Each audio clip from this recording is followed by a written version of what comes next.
Olá, turma. Agora a gente vai entender um pouco essa noção de progresso e essa relação com, com o meio, né? Essa relação que se tem sobre esses recursos naturais.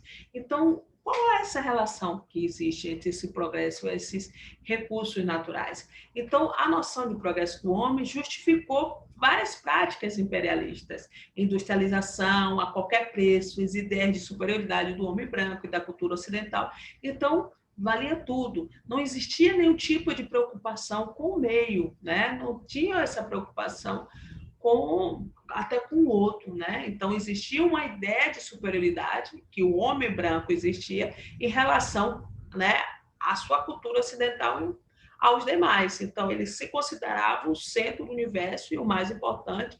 Então todos os outros estavam abaixo dele e também a natureza.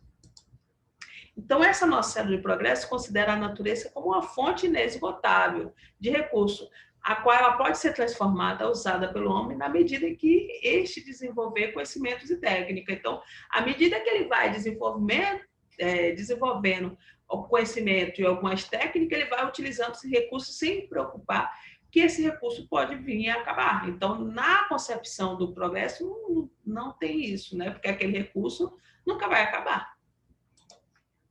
E a sociedade industrial, ela acaba o quê? Ela altera o ambiente naturais, constrói, reconstrói a paisagem a partir de uma visão utilitarista, uma visão de utilidade. Então, que é para um homem, né?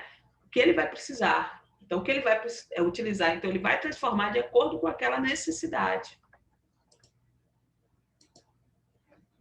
Então, essa ideia de progresso ela está associada à expansão industrial. Então, era um dos critérios que existia dos países desenvolvidos. Então, para se tornar desenvolvido, tem que industrializar.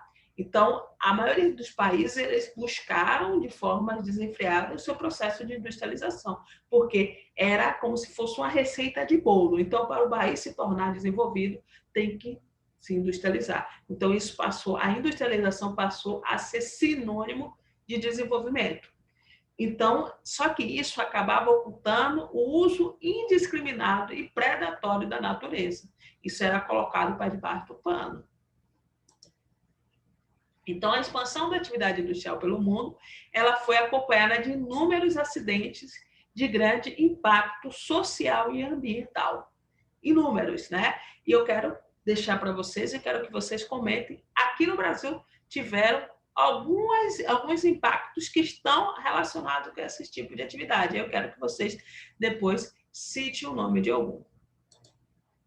E aí, o que acontece, gente? Esse uso indiscriminado desses recursos fizeram com que o homem depois, né, o homem hoje contemporâneo, percebesse o quanto esses recursos eles são esgotáveis e que traz prejuízos ao próprio homem. Então, hoje existe uma conscientização a respeito disso.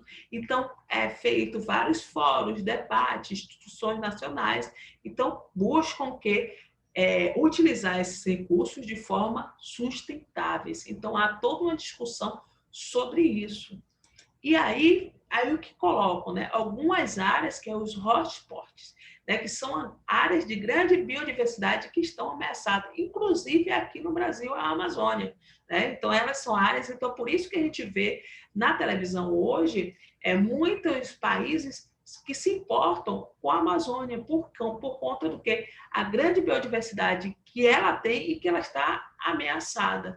E hoje, e principalmente por esse uso predatório que existia, a gente está vivendo toda essa situação atualmente. Então, a gente agora vai entender outra ideia desse território, desse espaço geográfico e o modo de vida, em vez desse modo de vida voltado ao imperialismo, ao uso indiscriminado desses recursos naturais. E existe formas diferentes, como os índios, né? Os indígenas e a natureza é uma forma diferente com esse meio. Então, eles não enxergam a natureza como apenas um meio para obter aquilo que ele precisa, né? apenas explorar, não, existe uma relação com esse meio. Então, o indígena, ele tem uma relação de carinho, de afetividade com o ambiente, então ele se considera parte daquele ambiente ao qual, para ele tem que preservar. Então, existe esse conceito de territorialidade do indígena é muito diferente, né? Então, ele existe pelo vínculo de afetividade, pelo sentimento de identidade. Então, percebido por que a vivencia, organiza e experimenta. Então, ele tem um vínculo funcional. Então, da natureza, ele tira o recurso, tira, mas o recurso que é retirado da natureza é apenas para a sua sobrevivência. Nada para que possa destruir. Então, o uso que se tem dessa natureza é de forma sustentável. Então, inúmeras tribos indígenas vivem no Brasil preservam o meio, pois estabelece esse vínculo dos objetivos e subjetivos, materiais e imateriais, com tudo que o cerca. Né? Então, tudo que o cerca, eles criam esse vínculo, eles criam essa relação. Então, aqui, gente, eu vou encerrar deixando essa imagem, né? Ali do processo de globalização, né? Das pessoas, e aqui embaixo, os indígenas, né? As pessoas brancas, né? Ali não há uma mistura, na verdade, tem pessoa branca, asiática, e aqui embaixo, os indígenas. Então é isso, gente. Eu fico por aqui esse assunto. Muito obrigada.